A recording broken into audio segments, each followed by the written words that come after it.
Hello everybody, here we are again. Today is a special day.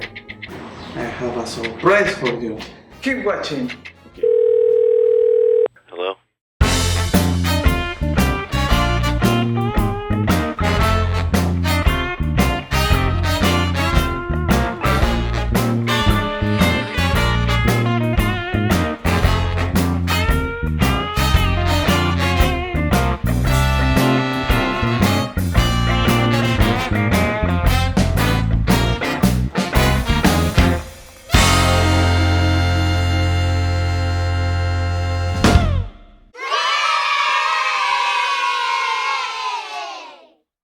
Today we are gonna make some croissants, which actually a pieces bakery, which means that is included among the puff pastry and fermented dough bread. When we talk about a puff pastry, we are talking about dough with not yeast. We say this is a fermented dough because we include yeast and we fold it in butter in order to create layers and the puff pastry.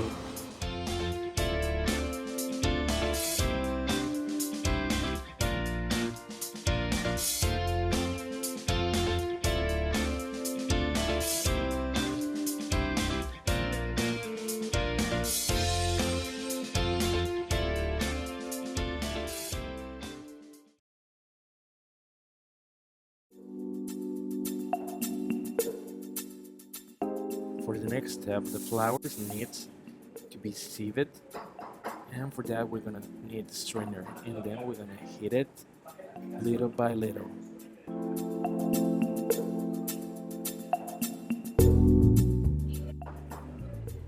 Now that we have the flour ready, we're gonna put it in a bigger bowl, and the dry elements are gonna be added to the mix. First the salt, then the sugar,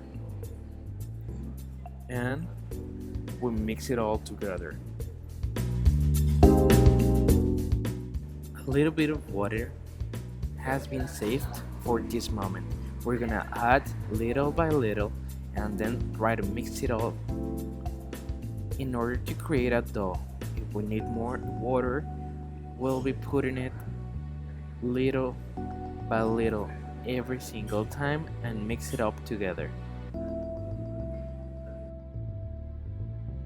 The same process needs to be repeated more than once until we get the smoothness that we need.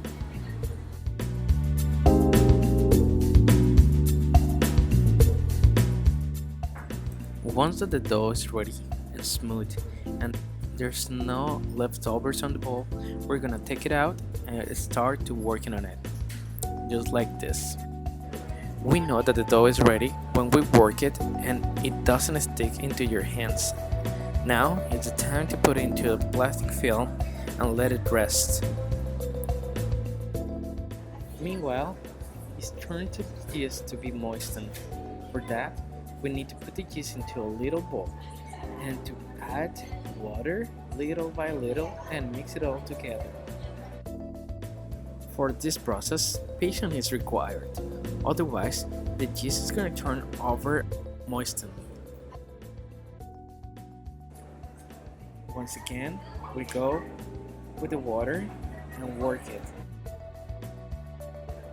When the yeast has reached this texture, we're ready to mix it with the dough.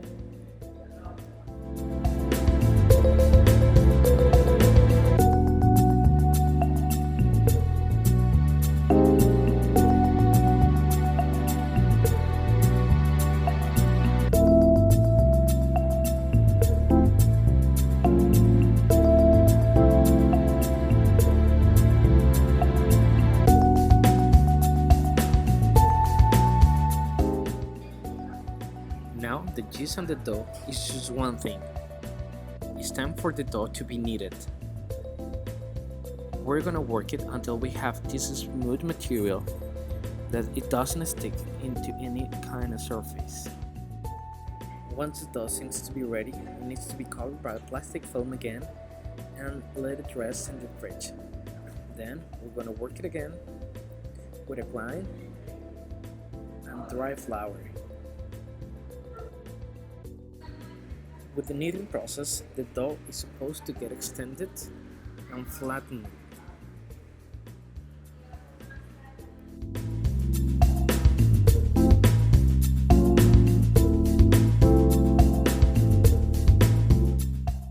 When the dough is extended, put it onto the pan, cover it, and let it rest again into the fridge.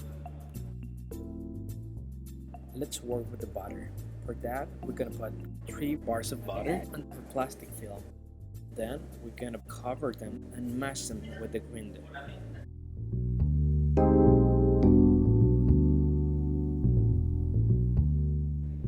We're looking for a 1 piece of butter, flat and square. And when it's ready, we need to go to the fridge. Then we're gonna take the dough and include the butter inside. We need to extend it, and once we have this extended dough, we need to wrap it into the plastic film again and get it into the fridge. It's gonna rest for approximately 10 minutes.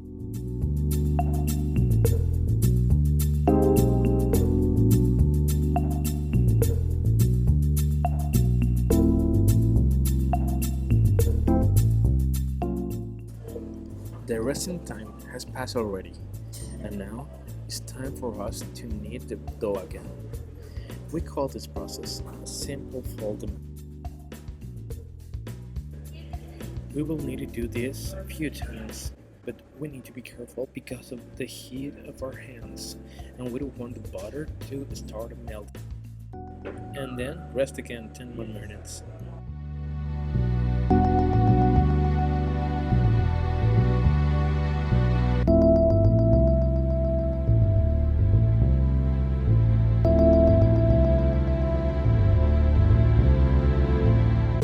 The waiting time has passed again, and now it's time for us to knead the dough again in order to cut it and to get a square and flat form.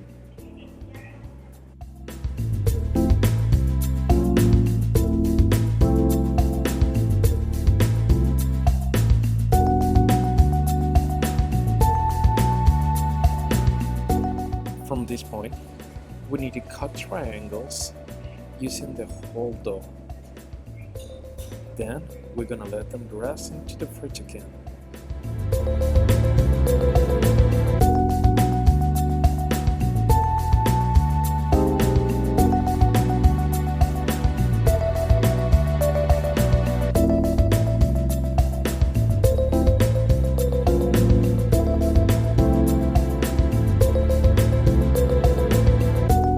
I understand right now, some of you might be wondering, isn't it easier to buy the dough that we find at the supermarket? Here's the truth. Of course you're gonna make them pretty, but talking about quality and flavor, they're gonna get hard and bland.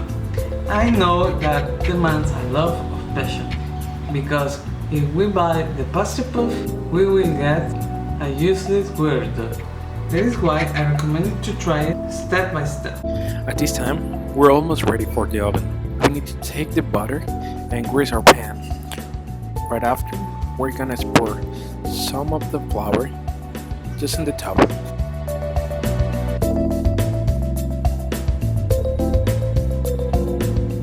We're gonna take our triangles and one by one, we're gonna cut the short side and roll it up. We're gonna do the same with all the pieces that we have.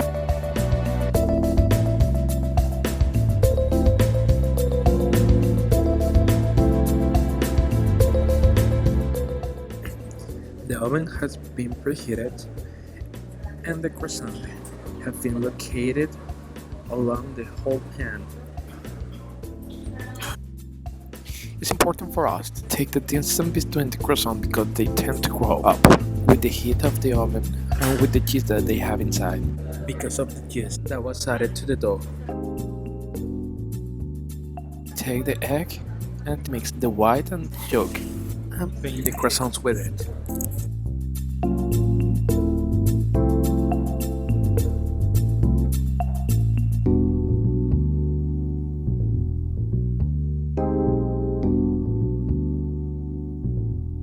When we're done, we're ready to go to the oven. They're gonna wait there around 20 minutes. And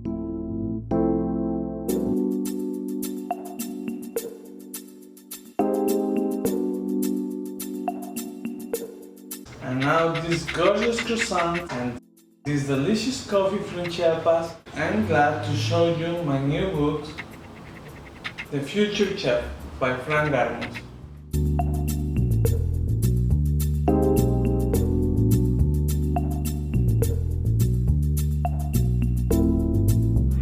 Here beside you can find all my bakery recipes and recommendations to become into an excellent baker. Once again, thank you all, and thank you for cooking good.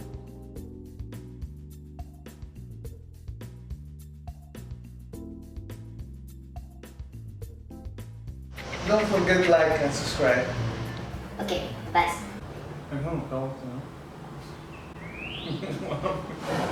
Some of you might be wondering. Ay, sí, lo hicimos.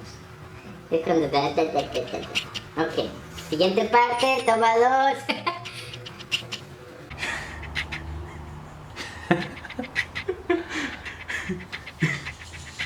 Here's the truth. Te estaba teniendo con el cheese, sí. Va de nuevo.